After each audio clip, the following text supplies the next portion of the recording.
আফসুস তোমাকে করতেই আজ কিংবা কাল। আজ চোখে পানি আসে নাই, হ্যাঁ অপেক্ষা করো, তোমার চোখের পানি ঝরবে, কাঁদতে তোমাকে হবেই, কোনো সন্দেহ, কোনো সন্দেহ। প্রতিটা মিথ্যা, প্রতিটা জিনা, প্রতিটা ব্যভিচার, যতবার নারীর ছবি, নর্তকীর নাচ, উলঙ্গপনা, অশ্লীল দৃশ্য, সারা রাত মোবাইলে জেগে উলঙ্গ ছবি দেখছো, নারীর কাছে জিন্দেগি শেষ করছো, জিনা ব্যভিচার, অন্যায় অশ্লীলতার বেহায়াপনায় হারাম রোজগারে জিন্দেগি কাটাইছো, যতগুলো হাসি দিছো, যতগুলো সুখ দেখছো দুনিয়াতে, এর প্রত্যেকটার বিনিময়ে অজস্র চোখের পানি, শুধু চোখের পানি না, চোখ থেকে রক্তের বন্যা, কোনো সন্দেহ। খেয়াল করেন কোরআনের আয়াত, প্রত্যেক পাপী নাফরমান, আল্লাহর বন্দিগি করে নাই, ওযু, নামাজ, রোজা, হজ, জিকির, তেলাওয়াত কিছুই করে নাই, হালাল উপার্জন করে নাই, আল্লাহর নাফরমানির মধ্যেই জিন্দেগি কাটাইছে। গান, বাদ্য, নাচ, জিনা, ব্যভিচার, মদ, জুয়া, সুদ, ঘুষ, অশ্লীলতা, বেহায়াপনা, এই নাফরমানির মধ্যে জিন্দেগি কাটাইছে। আল্লাহ তাআলা বলেন, এমন প্রতিটা নাফরমান যখন তার মৃত্যুর সময় আসবে, মালাকুল মউত আজরাইল যখন তার সামনে আসবে, দাঁড়াবে রুহু কবজ করার জন্য, আল্লাহ তাআলা নিজে বলেন, ক্বালা রব্বিরজিউন। প্রত্যেক নাফরমান পাপী তখন আল্লাহকে বলবে, আল্লাহ আমাকে কিছু সময়ের জন্য দুনিয়ায় ফেরত দেন, দুনিয়ায় থাকতে দেন। কেন? আল্লাহ জিজ্ঞেস করবেন কেন? তো নাফরমান বলবে, লাআল্লি আ'মালু সালিহান ফীমা তারাকতু। আল্লাহ, যেই আমল, যেই ইবাদত, যেই বন্দিগি ছেড়ে দিছি, এবার যদি একটু সুযোগ দেন, তাহলে আপনি যদি আমার একটু সুযোগ দেন, মালাকুল মউতকে সরায় নেন, আমারে দুনিয়ায় আর কয়টা দিন থাকতে দেন, আমি সবগুলো নেক আমল এবার সুযোগ পাইলে 100 করব। আল্লাহ তাআলা সাথে সাথে বলবেন, কাল্লা কাল্লা ইন্নাহা কালিমাতুন হুয়া কাইলুহা।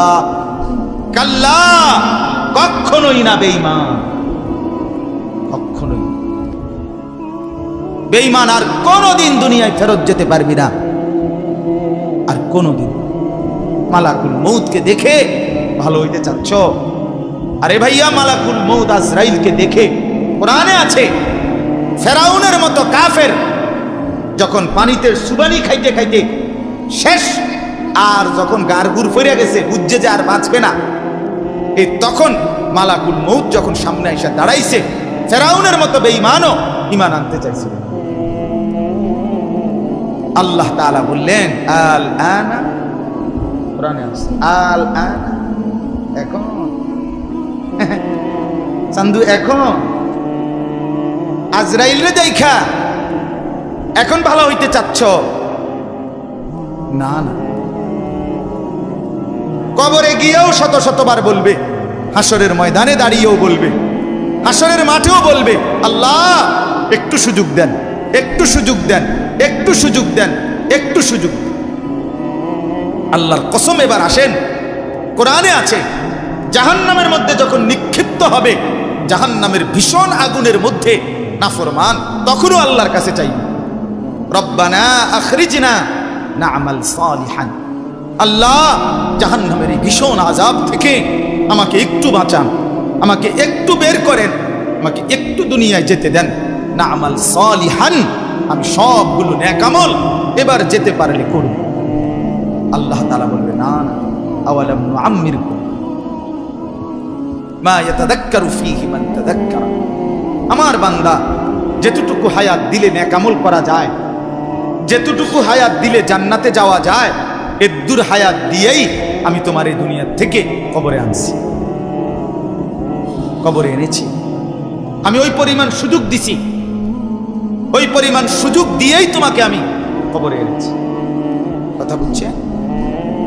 যাকে আমি সুযোগ দেই নাই তাকে আমি জাহান্নামও দেই। তার মানে কোন নাবালেগ বাচ্চাকে আল্লাহ তাআলা জাহান্নামে দিবেন। 8 বছরের বাচ্চা, 10 বছরের বাচ্চা, 6 বছরের বাচ্চা, 11 বছরের বাচ্চা, 12 বছরের বাচ্চা যত দুষ্টামি করুক, তারে আল্লাহ তাআলা জাহান্নাম দিবে না।